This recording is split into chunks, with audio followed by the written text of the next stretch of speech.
How to disconnect Bumble from Instagram. Welcome and let's get right into this tutorial. To begin with, if you have not up-to-date your Bumble, make sure to do so. Tap open your Play Store in your device and search for Bumble in the search bar.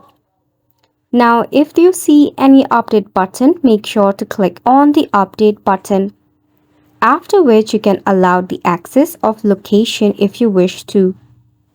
Now in here, to disconnect your Instagram with your Bumble account, it is pretty simple.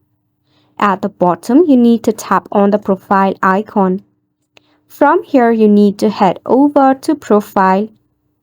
Now in here, scroll down until you see the option of connected account. If you have connected your Instagram account with a Bumble, you can just click on it, after which you will see the option of disconnect account.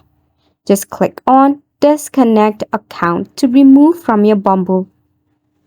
Press and hold on to your Bumble and head to app info, force stop it and tap on storage and cache and clear it up if you cannot perform the steps.